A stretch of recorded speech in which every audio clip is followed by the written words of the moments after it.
श्री शिवाय नमस्तुभ्यम। हर हर महादेव भक्तों, आज हम सुनेंगे श्रावण मास महात्म्य का 26वां अध्याय। जय श्री गणेश। हे सनत कुमार, श्रावण मास में मनुष्य को जो अन्य कार्य करने चाहिए उनको सुनो। भगवान शंकर ने कहा, कर्क की संक्रांति से सिंह की संक्रांति तक सब नदियां रजस्वला हो जाती हैं, इसलिए उस समय नदियों में स्नान करना निषिद्ध है। समुद्र में गिरने वाली नदियों में स्नान कर सकते हैं, इसमें कोई दोष नहीं लगता।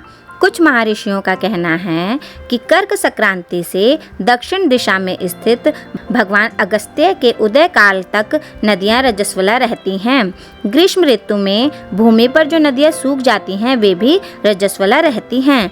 अपने आप जिन नदियों की गति 32 हाथ न हो उन नदियों में वर्षा ऋतु में 10 दिन तक स्नान नहीं करना चाहिए।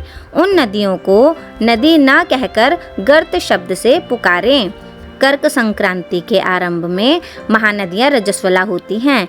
जिस प्रकार स्त्रियां 3 दिन तक अपवित्र रहती हैं, उसी प्रकार महानदी भी 3 दिन तक अपवित्र रहकर चौथे दिन पवित्र हो जाती है।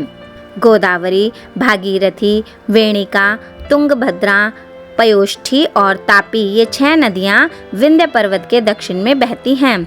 सरस्वती, यमुना, नर्मदा, गंगा, विशोका तथा वित्सता ये 6 महानदियां विंध्य पर्वत के ऊपर बहती हैं। कृष्णा, बंजरा, कावेरी और देविका ये 4 महानदियां कर्क संक्रांति पर एक दिन के लिए रजस्वला होती हैं।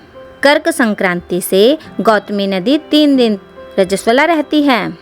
सरस्वती, प्लक्षधारा, यमुना, भागीरथी, नर्मदा, सरयू, सिंधु, सती, चंद्रभागा और ये 9 नदियाँ और नद नाम से विख्यात शोण, हिरण्य, सिंधु, कोकिल, शत्रु, घग्गर, अर्हित ये 7 नदियाँ पवित्र रहती हैं। ये रजस्वला नहीं होती। सरस्वती, यमुना, गंगा, धर्मदरवा ये नदियाँ सब काल में गुप्त रजोदोष वाली होती हैं। ये हमेशा पवित्र रहती हैं। नदी के तटवासियों को रजस्वला जन्म पाप नहीं लगता। गंगा जल में रजोदृष्ट जल मिलने से पवित्र हो जाता है। श्रावणी, उत्सर्ग, प्रातः स्नान, विपत्ति के समय, चंद्र और सूर्य ग्रहण के समय रजोदोष नहीं होता। अब मैं सिंह की संक्रांति पर गौ प्रसव के फल को बताता हूँ।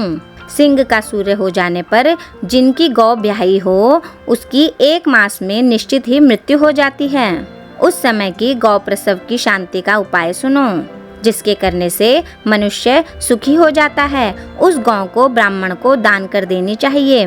पीली सरसों तथा शुद्ध गौ घृत द्वारा होम कराना चाहिए। श्री सूक्त या शांति सूक्त द्वारा स्नान करना चाहिए। घी और तिल की 1000 आहुतियाँ देनी चाहिए। सिंह राशि में सूर्य के आ जाने पर गौ ब्याही हो तो अनिष्ट की संभावना प्रबल हो जाती है। उसकी शांति के लिए अस्यावाम से तथा तद्विष्णु मंत्र से तिल घी द्वारा 108 होम करने चाहिए तथा मृत्युंजय विधान द्वारा 10,000 हवन करना चाहिए। ऐसा करने से मनुष्य को किसी प्रकार का भय नहीं सताता। यदि श्रावण मास में घोड़ी ब्याही हो तो शांति यज्ञ करने से दोष निपट जाता है। अब तुम श्रावण मास में कर्क या सिंह की संक्रांति होने से शुभ प्रद दान के संबंध में सुनो। कर्क के सूर्य में संक्रांति में घृत धेनु का, सिंह की संक्रांति में सोने के छाते का दान करना चाहिए। श्रावण मास में वस्त्र दान का बड़ा भारी फल होता है। श्रावण मास में भगवान श्री हरि की प्रीति के लिए साधक को घृत कुंभ, घृत धेनु तथा फलों का दान करना चाहिए। अन्य महीनों की अपेक्षा इस महीने में किया गया दान अक्षय फल प्रदान करता है।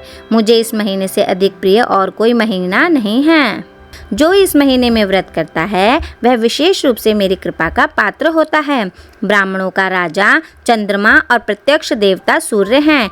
ये दोनों मेरे नेत्र हैं, अतः उसकी संक्रांति संज्ञा कर्क तथा सिंह संज्ञा हुई। मनुष्य को चाहिए श्रावण मास में प्रातः स्नान कर शिव पूजन करे और इस मास का महात्म्य तथा कथा भक्ति के साथ पूरे मास सुनता रहे। श्रावण के महीने के व्रत करने से 7 प्रकार की जो भांजे हैं उनको भी पुत्र प्राप्त हो जाता है। इस महीने में श्री व्यास जी की भी पूजा करनी चाहिए। जिसने श्री व्यास जी को प्रसन्न कर लिया उसने मानो मुझे प्रसन्न कर लिया। इसलिए इस मास में श्री वेद व्यास जी की पूजा अवश्य करनी चाहिए। जो व्यक्ति भक्तिपूर्वक इस श्रावण मास के मातम्य को पढ़ता, सुनता या सुनाता है, उसको महान पुण्य की प्राप्ति होती है। इस प्रकार श्रावण मास मातम्य का 26वां अध्याय संपूर्ण हुआ। श्री शिवाय नमस्तुभ्यम। हर हर महादेव भक्तों।